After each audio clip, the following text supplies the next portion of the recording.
I'm not what you'd call a happy person. Then Chloe came along. She was like a ray of sunlight that barged into my life without asking. Her pursuit of me was so obvious the entire company knew about it. I never understood what she saw in a closed book like me. You have a really nice smile, she told me once. I started practicing in the mirror. But what she didn't know was, 1, I've been with the company for 3 years. Everyone says I'm cold, hard to approach. The truth is, I just never know what to say. I sit in the corner during meetings. I'm the first one out the door at 5. If the elevator has people in it, I'll wait for the next one. Socializing is exhausting. I'd rather be alone. Friday afternoon, we had a departmental meeting. My manager was up front, talking about next quarter's goals. I kept my head down, spinning a pen between my fingers. I could feel a pair of eyes locked on the side of my face. I didn't look up. I knew who it was. Chloe, the new intern. She'd been here a month. Her desk is diagonal from mine. The meeting ended. I gathered my notebook, ready to leave. Chloe scurried over. Hey, Ethan. I didn't stop, just grunted in acknowledgement. She trailed behind me. Ethan, that spreadsheet from this afternoon. Email me, I said. I did. Her voice was a little rushed. You haven't replied. I pushed open the conference room door. Saw it. It's fine. She seemed to let out a breath, then hurried to keep up. Really? I was so worried I messed it up. It's fine. I got to my desk and grabbed my jacket. She stood next to me, not moving. I had no choice but to glance at her. She immediately broke into a smile. Oh, that's great. Thanks, Ethan. She went back to her desk. I put on my jacket and walked to the elevator bank. An elevator started its descent. The numbers blinked down one by one. I counted them in my head. I was annoyed. I knew she was just finding an excuse to talk to me. I'd approved her spreadsheet at lunchtime. She was just looking for a reason to start a conversation. It had been like this for a month. Bringing me coffee before the morning stand-up. Asking me technical questions. Leaving random comments on my Instagram posts. The entire department could see what she was doing. Even the cleaning lady gives me these knowing smiles. The elevator arrived. It was empty. I stepped in and pressed the button for the lobby. Just as the doors were closing, a hand shot through the gap. They slid back open. Chloe squeezed in, slightly out of breath. Hey, Ethan. Me too, clocking out. I shifted half a step to the side. Right. The elevator descended. It was silent. I could hear her breathing, and a faint, pleasant scent. Shampoo or perfume, I couldn't tell. It wasn't bad. 2. She stood slightly in front of me to my left. I could see a sliver of her profile in the reflection on the polished steel walls. She was looking down at her phone, her thumb scrolling quickly.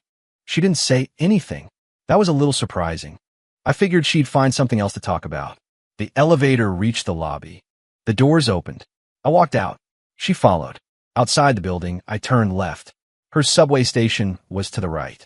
This was usually where we parted ways. But today, she didn't leave right away.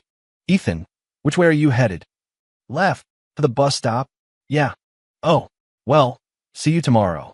She gave a little wave and then jogged off to the right. I watched her go. Plaid shirt, jeans, canvas tote bag. Her ponytail bounced as she ran. She quickly disappeared into the rush hour crowd. I walked slowly toward the bus stop. I felt a little strange. Hard to explain. It was like I'd gotten used to her chattering about nothing in my ear. The sudden quiet fell off. The bus stop was crowded. I stood at the very back. The bus pulled up. The crowd surged forward. I didn't move. Only after everyone else was on did I tap my Orca card and find a seat in the far back corner. I put on my headphones. The world went silent. It was almost dark by the time I got home. A rented one-bedroom apartment. Quiet. I flicked on the lights, kicked off my shoes, and hung up my jacket. There was a frozen pizza in the freezer. I preheated the oven. While I waited, I leaned against the kitchen counter. I thought about her quiet reflection in the elevator. And her see you tomorrow. Tomorrow was Saturday. See me where? My phone buzzed. A notification from the work Slack channel. Someone was trying to get a basketball game together over the weekend. I glanced at it and ignored it. A moment later, it buzzed again. A direct message. From Chloe. It was a picture. A stray cat, a chubby orange tabby, was perched on a planter. Ethan, doesn't this look like you? I stared at the cat. How? I replied with a single question mark. She texted back almost instantly. The grumpy expression is a perfect match. But the cat's a little chubby. I didn't reply. I set my phone face down on the counter. The oven beeped. Time to put the pizza in. 3. On Saturdays, I usually go to the public library. I spend the whole day there, reading technical manuals or whatever else I find. It's quieter than my apartment. I got there at 9 in the morning. Found my usual spot by the window with an outlet. Sat down, opened my laptop. I've been reading for a few minutes when I sensed someone sit down across from me. I didn't look up, not until that faint, pleasant scent drifted over. I paused and lifted my eyes. Chloe was sitting on the other side of the table. She was holding a book that covered the lower half of her face. All I could see were her eyes, curved into a smile. "Morning, Ethan." "Morning." What was she doing here? A coincidence? I didn't ask. I lowered my head and went back to my screen. The quiet I'd been enjoying was gone. She didn't say anything else. Just sat there quietly reading her book. The occasional rustle of a page turning, or the scratch of a pen. I forced myself to concentrate. I got lost in the code. I don't know how much time passed. I reached for my water bottle. My hand fumbled. The bottle tipped, and a little water spilled out, flowing across the table and dangerously close to my laptop. I quickly moved my computer. A pack of tissues was offered from across the table. "Here." I took it and pulled out a few to wipe up the spill. "Thanks." "No problem." She went right back to her book. Like it was nothing. Noon arrived. I closed my laptop, planning to grab a bowl of ramen from the place around the corner. She looked up. "Ethan, heading to lunch?" "Yeah. Want to go together?" "I know a great ramen shop nearby." I hesitated for a second. "Okay." She seemed a little surprised. Her eyes lit up. She quickly packed her bag. "Let's go." The ramen shop wasn't far. A few minutes walk. We didn't talk much on the way.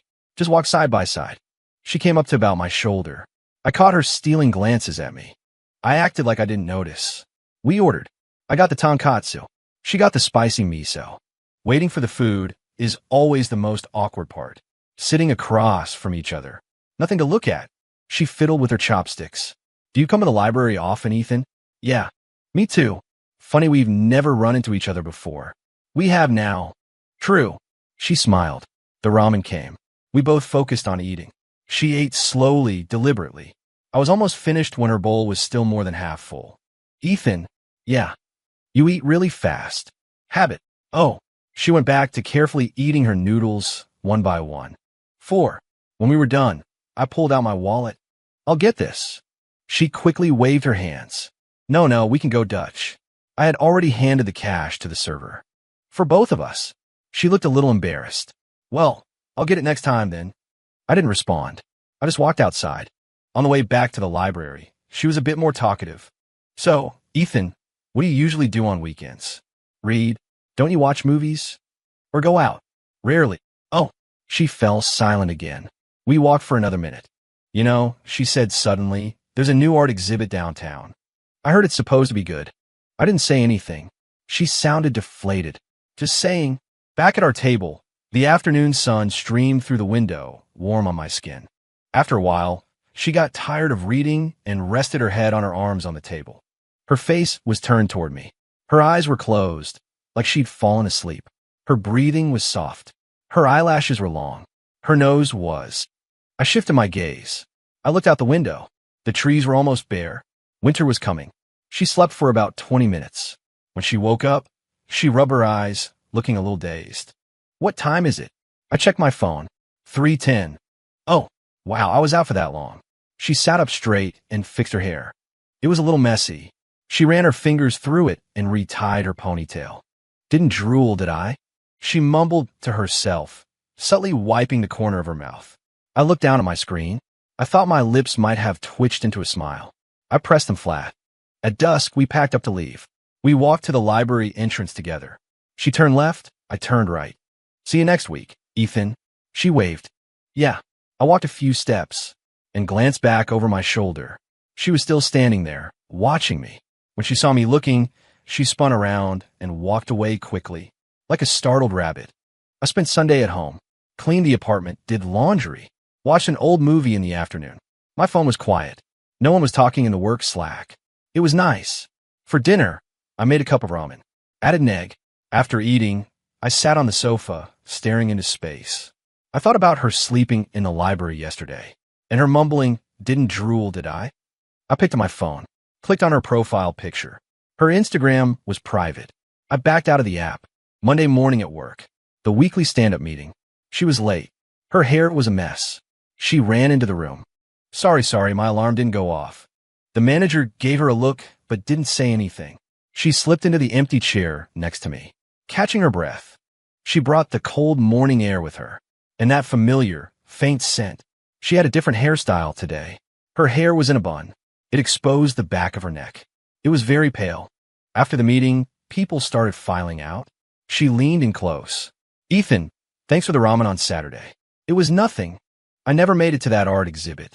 I just went home and napped all afternoon. Okay. Look, she pulled out her phone and showed me a picture. I saw that cat again. I bought a Slim Jim. In the photo, the orange tabby was nibbling on the beef jerky. She was crouching next to it, her hand hovering over the cat's back, not quite touching. It won't let me pet it, she said, disappointed. It'll only take my food. Strays are wary. Yeah, she put her phone away, just like some people. She gave me a pointed look and walked away. I stood there for a moment, processing that last sentence. Just like some people. Was she talking about me? I went back to my desk, opened my laptop. There was an email from her with the meeting minutes. She had CC'd me. A note at the bottom said, Ethan, please let me know if there are any corrections. I opened the document and read it. It was pretty good, just a few minor mistakes. I used track changes to mark them in red and sent it back. 2 minutes later, she replied with a crying emoji. Thanks, Ethan. I'll fix it right away. A little while later, she sent the corrected version back. Is this right now? Yes. She replied with a spinning, happy face emoji. Tuesday was a team-building event for the project department. Dinner and karaoke. I didn't want to go. My manager called me. Ethan, you've been here 3 years, and you've never come to a single team event. It doesn't look good. So I went. Dinner was at a loud sports bar.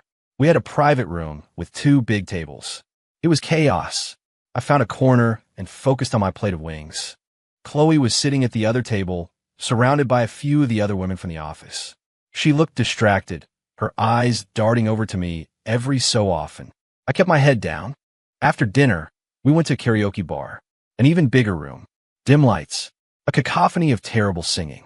I retreated to the deepest corner of the sofa and scrolled on my phone. Chloe got pulled up to sing a song. I didn't recognize it. She was painfully off-key, but her voice was clear and bright. Everyone clapped when she finished.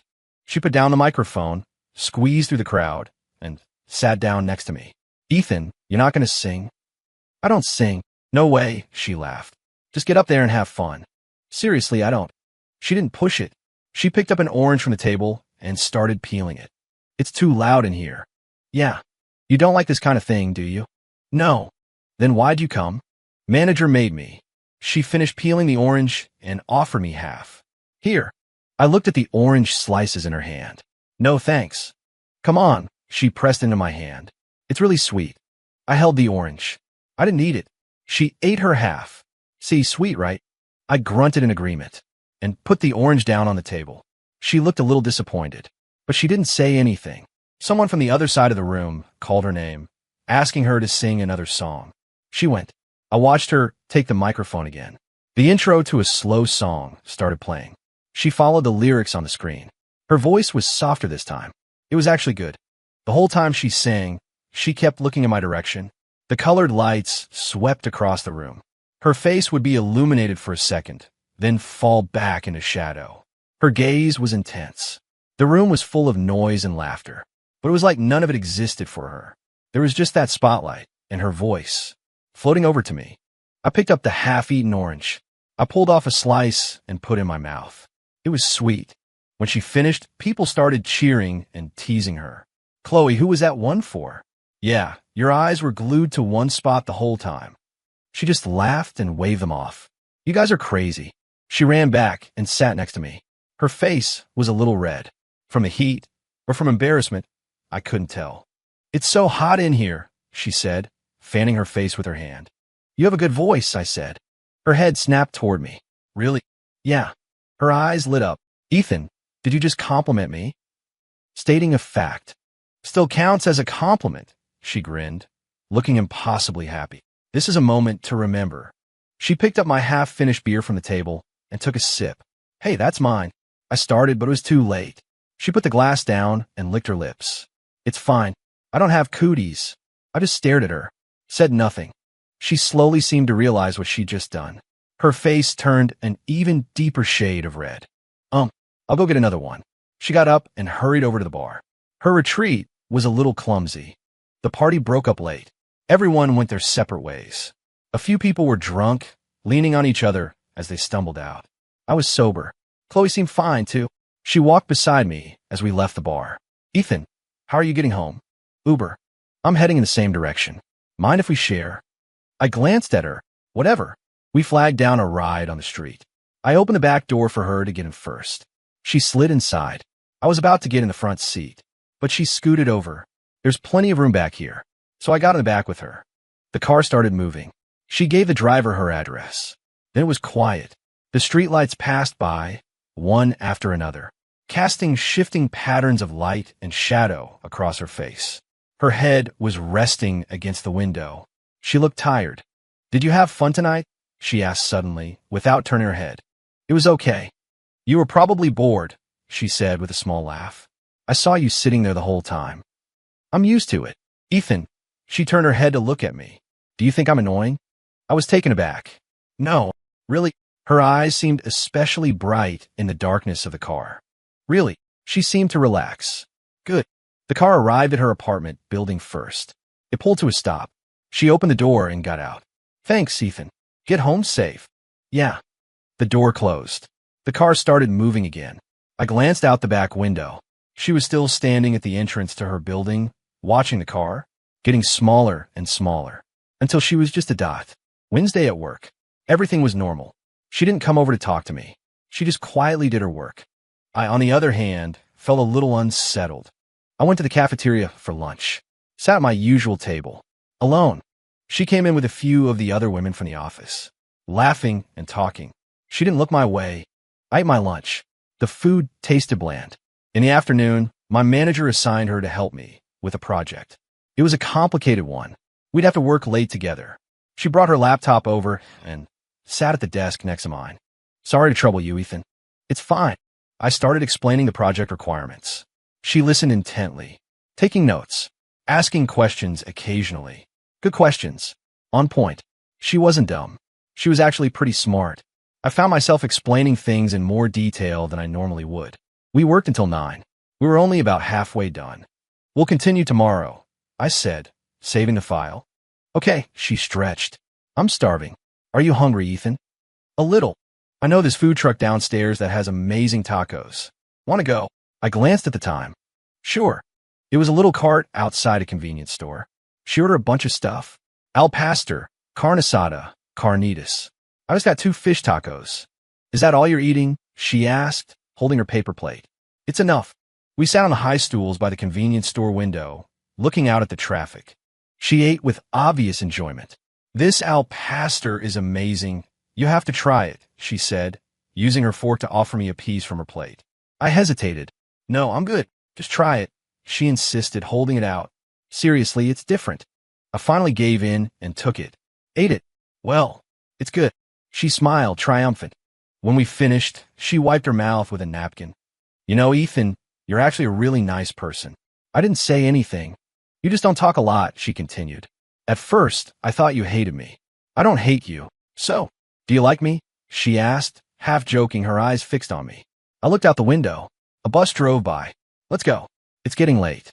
She made a little O sound and hopped off the stool. She threw our plates in the trash. I walked her to the subway station. She tapped her card and went through the turnstile. Then she turned and waved. See you tomorrow, Ethan. See you tomorrow, I said. I turned to walk away. The wind was picking up. It was a little cold. I shoved my hands in my pockets. My fingers brushed against something hard. I pulled it out. It was a piece of candy. I don't know when it got there. She must have slipped it into my pocket.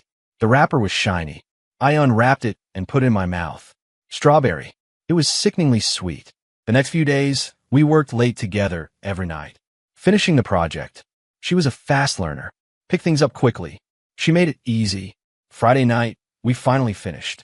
I submitted the last file and let out a sigh of relief. Good work. You did most of it, Ethan, she smiled. Want to go celebrate? Celebrate? We finished the project. We could grab a late dinner. I hesitated. My treat, she added quickly. To thank you for all your help. You don't have to do that. Then we'll split it. We ended up at a local brewery. It wasn't big, but it was clean and not too crowded. We ordered some sliders and fries. She also ordered a pitcher of beer and poured me a glass. I don't really drink. Just one, she said, raising her glass. To celebrate, I picked up my glass and clinked it against hers. She took a big gulp, drinking half her glass. I took a small sip. Ethan, she said, putting her glass down, her cheeks a little flushed. You've been at the company for 3 years. Why are you always alone? Habit. Have you ever thought about finding someone? Who? A girlfriend. I stare at my glass. Bubbles fizzing to the top. No. Why not? It's a hassle. Dating is a hassle. Yeah. It's not, really, she said quietly. Depends on who it's with. The food arrived. She picked up a slider and took a bite. This is good. You should try one. I picked up a fry. Ethan, have you ever dated anyone before? No, really. She looked surprised. Is that weird? No. She shook her head. It just seems like a shame. A shame what? You're a good guy, she said, looking at her half-eaten slider. You're handsome. You work hard. You're reliable. You don't know me.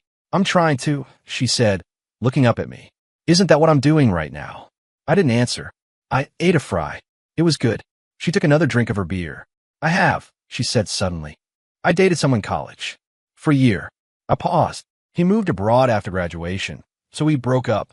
Oh, it wasn't a big deal. When we broke up, she said with a shrug. I don't think I even liked him that much. Then why did you date him? I was lonely, I guess. Someone asked, so I said yes. I see. She looked at me. What about you, Ethan? Have you never been lonely? I have. Then why not find someone? I don't want to settle. She blinked. Then she smiled. Yeah, you shouldn't settle. She picked up her glass. To not settling. I clinked my glass against hers again. This time, I took a bigger drink. After we ate, I walked her home. We didn't get an Uber this time. She said she wanted to walk. It wasn't far, about 1.5 miles. It was after 10. The streets were quieter. The streetlights stretched our shadows out long in front of us. We walked side by side. She was humming a song, the one she sang at the karaoke bar. Still a little off-key, but it sounded cheerful. Ethan, yeah, my birthday is next Saturday. I slowed down slightly. Oh, will you have dinner with me? I didn't answer right away. Just dinner, she added quickly. No one else. Just you. Why me? Because she kicked a loose pebble on the sidewalk. I want to spend it with you. The pebble skittered into a storm drain and was gone. We reached her apartment building. She stopped. About what I said, you can think about it. You don't have to answer right away. Okay. Well, good night. Good night. She turned to go inside, walked a few steps, then ran back. She pulled something out of her bag and pressed it into my hand. It was a small knitted doll, a little gray rabbit. A client gave it to me. It was some kind of promo item. It reminded me of you. You can have it. She said it all in a rush, then ran off again. She didn't look back this time. I looked at the rabbit in my hand. It was kind of ugly. The stitches were uneven. One eye was bigger than the other. How did this look like me? I squeezed it. It was soft. I put it in my pocket and started walking home. The wind was still cold, but I could almost taste the strawberry candy in my mouth again. When I got home, I put the rabbit on my desk. I stared at it for a while. I opened my phone, the calendar. Next Saturday. I marked it with a red circle. Her birthday. I opened the Amazon app. I browsed for a long time. I had no idea what to get her. I closed the app and went to bed. The following week, she didn't mention her birthday again. Work was normal. We ate lunch together a few times. Friday afternoon, I got a text from her. Are you free tomorrow? I stared at the words. After a moment, I replied. When and where? She immediately sent back an address. A nice Italian restaurant. 6 o'clock? Is that okay? Okay, great. Followed by a spinning, happy face emoji. Saturday. I slept until noon. Got up, cleaned the apartment, took a shower, picked out my clothes. It took me half an hour. I ended up wearing a gray sweater. It looked less severe. I looked at myself in the mirror. My hair was a mess. I tried to flatten it with some water. Still a mess. Whatever. I left at 5. Took the light rail. I passed them all on the way. I went inside. I bought a necklace. A small silver star. It wasn't expensive, but it was nice. The clerk put it in a nice little box. I put it in my pocket. I got to the restaurant. She was already there, sitting at a table by the window. She was wearing a white dress. Her hair was down, slightly wavy. She waved when she saw me. I walked over and sat down. You made it, she smiled. I was afraid you'd get lost. I used Google Maps. She pushed the menu toward me. I already ordered a few things, but see if you want to add anything. I glanced at it. This is enough. Something to drink. Water is fine. She flagged down the waiter and ordered. It was a little quiet while we waited for the food. She fiddled with the cloth napkin on the table. No one else is coming. No. She shook her head. Just you. Why? Because, she glanced up at me. I want to spend important days with important people. I didn't reply. I looked out the window at the street. The city lights were coming on. People were rushing by. The food came. Grilled fish, shrimp scampi, roasted vegetables as soup. It was all very light. She put a piece of fish on my plate. Try this. Their fish is really fresh. I can get it myself. Oh, she pulled her fork back and started eating her own food. But she was smiling the whole time. When we were almost done eating, she pulled out a small cupcake. She stuck a single candle in it. I wasn't going to do this, but you have to have a little ceremony, right? The waiter helped light the candle. Make a wish, I said. She clasped her hands together and closed her eyes. She looked very serious. Her eyelashes rested on her cheeks. The candlelight flickered on her face, soft and warm. After a moment, she opened her eyes and blew out the candle. What did you wish for? I asked. Can't say. It won't come true if I do. She cut the cupcake in half and gave me a piece, just a bite. For tradition, I took it. The frosting was a little sweet, but it was okay. A gift. I pulled out the small box and handed it to her. Her eyes widened. You got me a gift? Yeah. She took it and carefully unwrapped the paper. She opened the box and saw the necklace. She was silent for a few seconds. Thank you. It's beautiful. Glad you like it. Can you help me put on? I got up and walked behind her. I took the necklace. The clasp was tiny. It took me a moment to fasten it. Her hair brushed against the back of my hand. It tickled. I finally got it clasped. She touched the small star at her throat. How does it look? Good. Her smile grew even wider. The check came. I paid. She looked a little embarrassed. I was supposed to treat you. It's your birthday. It's fine. We left the restaurant. A gust of wind made her shiver. She wrapped her arms around herself. I'll take you home, I said.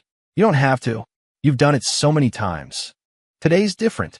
She looked at me. How is it different? It's your birthday. Oh, she didn't argue. On the light rail, it wasn't too crowded. We found a seat. Side by side, she was holding the necklace box, turning it over and over in her hands. It's really beautiful. Yeah. Ethan. Yeah. I'm really happy today. Good. Especially because you got me a gift and you had dinner with me. Her voice got quieter. I usually spend my birthday with my parents or friends. This year, I just wanted to spend it with you. Why? Because she turned to look at me. I like you. Can't you tell? The train rumbled along the tracks. The lights of the city flashed by outside the window. Her eyes were shining. She was looking at me, waiting for an answer. I opened my mouth, but no sound came out. Did I like her? I didn't know. I didn't dislike her. I was even getting used to having her around. But light. The train slowed as it pulled into a station. This is our stop, I said. The light in her eyes dimmed a little. Oh, I walked her to the entrance of her apartment building. She stood under the awning light. Well, I'm going to head up. Okay. Thanks for tonight. You're welcome. She turned to leave. Chloe, I said, stopping her. She immediately turned back. Happy birthday, I said. She smiled. Thank you. This time, she really left. I watched her walk into the lobby and disappear. I stood there for a moment. Then I turned to leave. I walked a few steps. My hand brushed against the rabbit in my pocket. I pulled it out and looked at it. Under the streetlight, the rabbit seemed to be smiling too. A goofy, lopsided smile. Like me. The next day was Sunday. I slept until noon. When I woke up, I had a message on my phone. From Chloe. It was a picture. A selfie of her wearing the star necklace. She was smiling brightly. I'm wearing it. Does it look okay? I replied, looks good. She immediately sent back a smiling emoji. What are you doing today? Staying home. Not going out. No. Okay. Well, get some rest. See you next week. I put my phone down. I felt a little empty. I went to the kitchen to make some pasta. The water came to a boil. I watched the bubbles rolling in the pot. And I thought about her blowing out the candle yesterday. And her question on the train. I like you. Can't you tell? I could tell. I just didn't know how to respond. The pasta was done. I drained it. Ate it. It had no taste. In the afternoon, I sat on the sofa. Tried to read a book. Couldn't focus. I turned on the TV. Flipped through the channels until I found a movie. I had no idea what it was about. Just as it was getting dark, my doorbell rang. Who could that be? I hadn't ordered any food. I didn't have any friends who would just drop by. I opened the door. Chloe was standing there. She was wearing a thick puffer jacket and a scarf wrapped snugly around her neck. Her nose was red from the cold. She was holding a paper bag. Ethan, what are you doing here? I was in the neighborhood, she smiled, her breath turning white in the cold air. Thought I'd drop something off for you. In the neighborhood? Yeah. She peeked past me into my apartment. Can I come in? It's freezing. I stepped aside. She came in and took off her shoes. Your place is really clean, just like I imagined. Have a seat. She sat down and put the paper bag on the coffee table. My mom made brisket. She wanted you to try some. Thanks. I got her a glass of water. She held the glass in her hands, warming them. Are you watching a movie? Just have it on. Oh, she was quiet for a moment. Hey, about what I said yesterday. Did I scare you? No. Good, she sighed in relief. I was afraid you'd start avoiding me. I won't. She took a sip of water. You know, you don't have to answer me right away. I know you need time. Okay. I can wait, she said, looking at the water in her glass. I'm young. I have time. I didn't say anything. The movie was still playing. The main characters were arguing. Loudly. Ethan. Yeah. Is it okay if I come by sometimes, like this? Whatever you want. She smiled. Okay. She didn't stay long. She said she had to get home for dinner. I walked her downstairs and watched her get into an Uber. I went back up to my apartment. I opened the paper bag. Inside was a container of sliced brisket, neatly arranged. There was a small note next to it. Ethan, eat less instant ramen. It's bad for you. Chloe, her handwriting was neat. She'd drawn a little smiley face at the end. I picked up a piece of the brisket and ate it. It was delicious.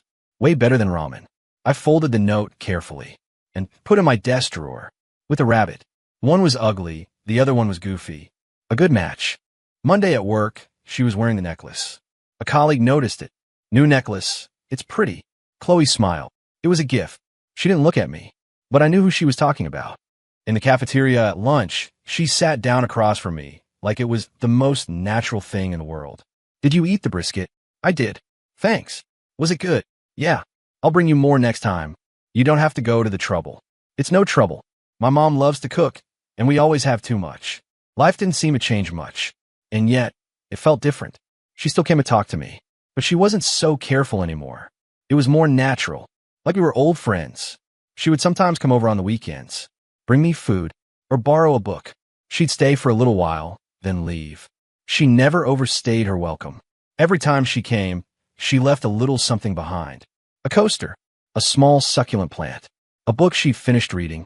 Slowly, my apartment started to show traces of her. At the end of the year, we had our company holiday party. There was a raffle. She won a Bluetooth speaker. She practically jumped for joy and ran over to show me. Ethan, am I lucky or what? Yeah, you can have it. You like listening to music, right? No, you keep it. I already have one, she said, forcing it into my hands. This one's for you. I had no choice but to take it. Thanks. You're welcome. After the party, we left together. It was snowing, the first snow of the year. Tiny, delicate flakes. They landed in our hair, on our clothes. She held out her hand to catch a snowflake. It's snowing, Ethan. Yeah. They say if you make a wish on the first snow, it'll come true. You believe in that stuff? Of course, she said, closing her eyes and clasping her hands together. Making a wish. She finished and opened her eyes. What did you wish for? I asked. For a certain someone to smile more. She was looking at me. A snowflake landed on her eyelash. A tiny speck of white. It melted in an instant. I looked at her and said nothing. She smiled. Come on, it's really coming down now. We started walking, leaving 2 sets of footprints in the fresh snow. One deep, one shallow. Side by side. Ethan. Yeah. Can I hold your hand? I stopped walking. She stood still looking at me. Her eyes were clear, filled with a little bit of hope and a little bit of fear of being rejected. The snow fell silently between us. I reached out my hand. and took hers. Her hand was small and cold and soft. She froze for a second. Then her fingers squeezed mine, lacing through the gaps. Our hands were clasped together. Warmer? I asked. Yeah, she nodded, her eyes curving into crescents. Much warmer. We kept walking, holding hands. We didn't speak. The snow fell harder. The world was quiet. The only sounds were the crunch of our feet in the snow, and her breathing, and my own heartbeat. It was a little fast, but not in a bad way. I walked her home. Our hands were still clasped. Neither of us had let go. We're here, I said. Yeah. She didn't move, just looked at me. Well, I'm gonna go up. Okay. She let go of my hand, turned around, then turned back. Ethan. Yeah. I was really happy tonight. Good. Even happier than on my birthday. She took a step forward and gave me a quick, light hug. It was over in a second, like a snowflake landing on my jacket. Then she ran into the building and was gone. I stood there in the snow. My hand was still warm from hers. I could still feel the ghost of her hug. It felt light, like a dream, but it was real. A snowflake landed on my cheek. It was cold, but I felt warm inside. I lifted my hand and touched the corner of my mouth. It was turned up. I was smiling, by myself, in the snow, a goofy smile. When I got home, I opened the Bluetooth speaker she'd given me, connected it to my phone, and played a song. It was the slow song she'd sung at the karaoke bar. The melody filled the room. It didn't feel so empty anymore. I picked up the ugly rabbit from my desk and squeezed it. Do I look like you? I asked it. The rabbit, of course, didn't answer. But I thought, maybe a little. In her eyes, this is what I was. Awkward but soft. My phone lit up. A text from her. Are you home yet? I am. Thanks for tonight. For what? For holding my hand. I didn't reply. I didn't know what to say. She sent another text. Next time it snows, can we do it again? I stared at the words. After a moment, I typed back. Yeah. She sent back a string of smiling emojis. Good night, Ethan. Good night. I put my phone down and walked to the window. It was still snowing. The world outside was a blanket of white, clean and new. On the last day before the holiday break, the office was half empty. The air smelled sweet and stale, a mix of coffee and leftover pastries. She came over carrying a cardboard box and set it down by my desk. I was cleaning out some old stuff. See if you want any of these books. I peered into the box. A few classic programming textbooks, their spines heavily worn. You read these? They were my dad's, she said, wiping a bead of sweat from her forehead. He said you might be able to use them. I picked up the book on top. C++ Primer, the 1998 edition. On the flyleaf, the date it was purchased was written in fountain pen. The ink now faded to a yellowish brown. Tell him I said thanks. Don't mention it. He said they were just taking up space. She leaned against the cubicle wall, watching me. Are you busy tonight? What? I bought too many movie tickets, and they're non-refundable. She pulled 2 crumpled tickets from her pocket. That excuse was old 10 years ago. If it works, it works, she said, pushing the tickets toward me. Come on. It's the last showing. The theater was old, the seats sagging and lumpy. There were only 5 or 6 other people in the screening room. The movie was an old romance, so slow it was almost hypnotic. Halfway through, I realized she wasn't watching the screen. She was watching me. What time was the movie? I asked in a low voice. 9:40, she whispered, her voice a little shaky. What?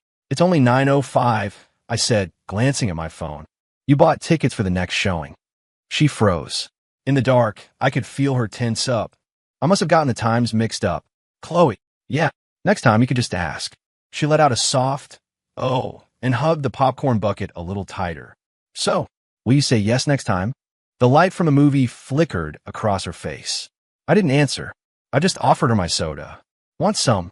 She took it, her lips barely brushing the straw before she pulled away. Indirect kiss, she mumbled. This time I didn't argue. It was raining when the movie let out. A fine winter mist that blurred the streetlights into halos. We stood under the theater's awning, waiting for our Uber. She stuck her hand out into the rain, catching droplets in her palm. By this time next year, I might not be at the company anymore. I turned to look at her. My internship is almost over. The manager said there aren't many full-time spots. You'll get one. You sound so sure. The project report you did by yourself. The manager was very impressed. Her eyes lit up. How did you know that? He mentioned it to me.